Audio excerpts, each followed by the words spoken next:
Welcome back to Bates Kitchen. If you saw our first episode, the chicken fettuccine alfredo, I mentioned in there that I make my own pasta. A lot of y'all were asking, hey, what's your recipe? What do you use? I've tried several different ones, but this is the one that works the best for me. If you have a great pasta dough recipe you love, go ahead and keep using that. But if you're looking for a foolproof pasta dough recipe, take a look at this one. You'll thank me later. If you're gonna make fresh pasta, it's honestly one of the easiest things to make that you're going to put in the kitchen. It has two ingredients, at least this recipe does, flour and eggs. Some people add salt, some people use it with water, olive oil. There's a lot of variations out there you can look into. But for what we're doing today, it's as simple as it's gonna get. Two ingredients, well, three, because there's two kinds of flour. First, I'm gonna get my sifter out.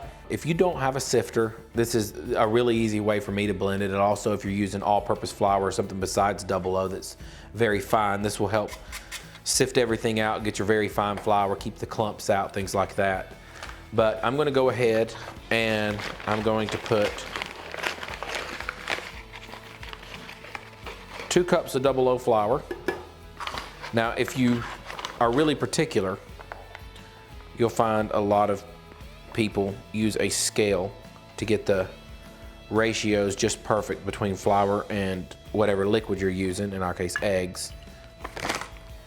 But I've found that just by the feel of the dough, you can get really good just using basic measuring cups. So, as I said, I use a mixture of double O flour and semolina flour.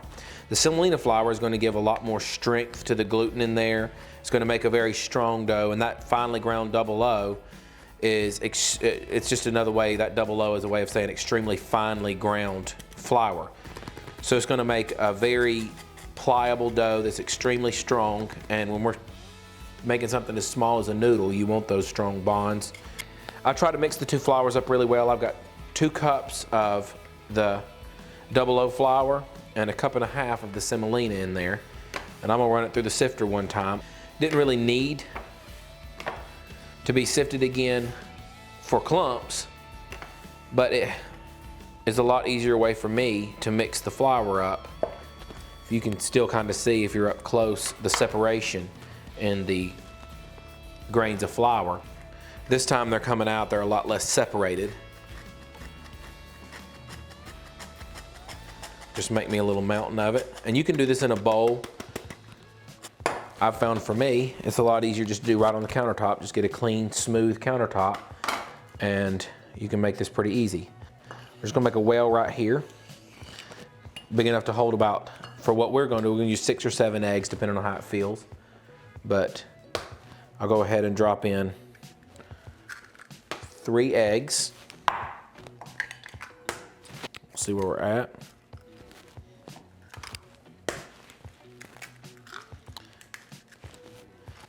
Put in 1 more egg. I'm gonna drop in 3 more yolks. So an easy way to separate it out is just go over a bowl, crack your egg on the countertop like you would normally, and just open it up, and the yolk will stay in the larger half, if you can see there. Then all I'm gonna do is I'm gonna dump it over here, and I'm gonna catch that yolk in this lower half to drain off any excess white, and drop that right in there. Same thing here, we're just gonna keep the larger half pointed down, and we're gonna drain off that. Then we'll catch it down here in this one. That's gonna give us the yolk only. So now I'm just gonna take a fork and start going around the edges and scooping some of the flour in and just whisking it around. When I had first started cooking pasta, I reached out to a friend of mine who was on the show with us. She worked for the network and is an extremely good cook. She's Italian, and her mom is incredible cooking. She tells us we never got to eat any of her cooking, so we wouldn't know.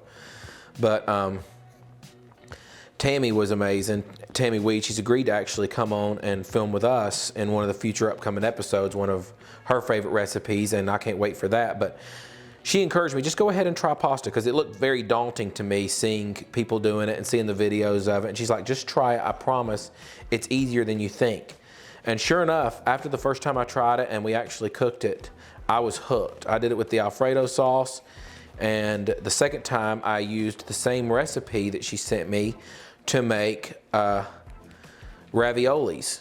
And So this is extremely versatile. You can use it for any pasta that you want to use, and it's worked well for me. It's strong enough to use for ravioli. It's tender enough that it works great in my fettuccine, and I have really enjoyed using it ever since she first taught it to me. I'm not really cutting it up, I'm just kind of pushing this down. I want to let those fibers really start to get together and work in this flour. When you first start in, depending on when you first get in, if it gets a little drier, it wouldn't have been this messy, but I'm gonna go ahead and start working it with my hands. You can see it's a little sticky, but it'll clean up. It won't be this sticky when we get down to the end. So you can already see it's starting to get firmer. It's a little bit sticky, but not near as bad. We'll just roll that over. Looks almost a little crumbly. We'll just fold this back on itself and just keep working it. Let it absorb that flour, just keep working it. If it's too dry, you can add some more yolk or even a whole egg if it needs it, depending on how dry it is. But you'd be surprised. I've made it too dry before and it still went through just fine. We're just gonna knead this for about 10 minutes. Stretching it out, rolling it, stretching it out till it gets more and more pliable. I'm just gonna try to form a nice little ball here. And then once it's in a good little ball, you can see it's got just a little bit of rebound to it. We just had a big old sheet of saran wrap here. Lay this out, and we're just gonna wrap this very tightly in the saran wrap. Got it wrapped up and we'll sit it on the counter for 30 minutes.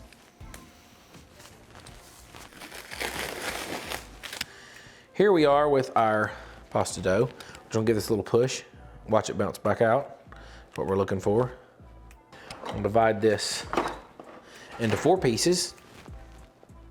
And we're gonna start working with each of these individually. But I'm gonna roll these back up in a new piece of saran wrap since I dropped my other one in the floor. Don't drop your saran wrap in the floor and you can save it.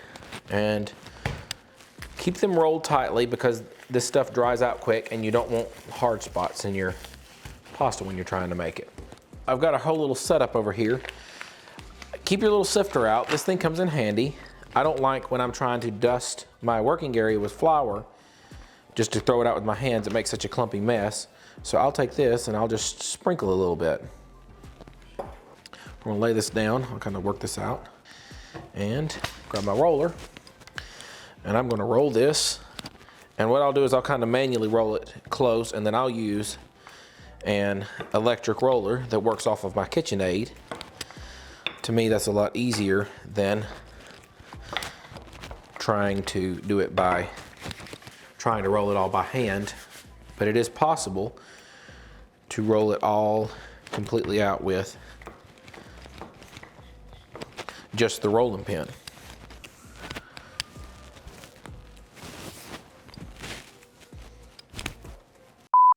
So these are probably gonna get released a little differently, but this is like my 5th or 6th time filming. And you'd think I'd know how my apron goes now, but it's the first time I've got it wrong. Kept falling off my shoulders. I'm like, how in the world is that happening? It never does that. So now that I've got it pretty good and thin, I believe this is called an envelope fold or a letter fold. I'm not 100% sure, but you can Google it if you want to know what to call it. I'm just gonna fold one end in and then one end over it. And then we're gonna go this way, and that's gonna give me a good square start. Now, I'm gonna set this to 1. You could keep folding it out, rolling it out as long as you want to with a roller, but we're gonna go the fast way. And if you have a hand crank roller, those are amazing too. I like letting electricity do my work for me. So I just set that on low. Go down to 2.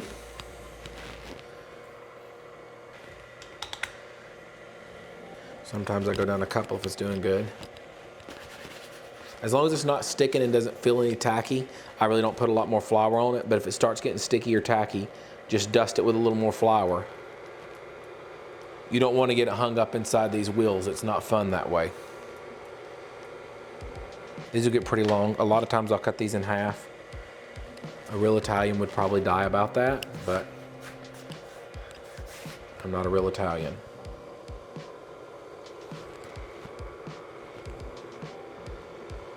My wife loves watching this. She feels it's very satisfying. If you get really fancy, you can actually fold these back in and put like, I've seen people put edible flower petals in it. You can put dye in it in different patterns and stitch it together. You can get very creative, and if you go online, you can see a lot of very creative pasta makers that have done some pretty amazing things, but I just pretty much stick to ravioli and noodles. As you can see, this is now pretty thin. If I poke it, it's not gonna tear, but it's very, very thin. This is an 8. This is the lowest the KitchenAid setting goes. So now, pop this off, and I'll cut it. And I have several different size attachments, but I'm gonna use the fettuccine. It's the one I cook with the most with the white pasta.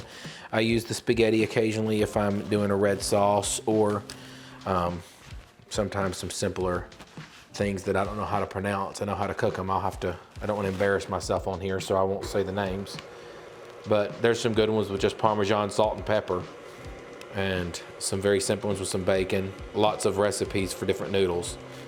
But I love the wider Alfredo noodles, and then I'll just leave the sheets. If I'm making ravioli, I'll just leave the sheets long, just like they are, and use an egg wash to make them stick. Basically just make 1/2, and we'll do some ravioli sometime. My wife loves, I have a lobster stuffed ravioli that I love to make that she loves, and we might do that here in a few weeks.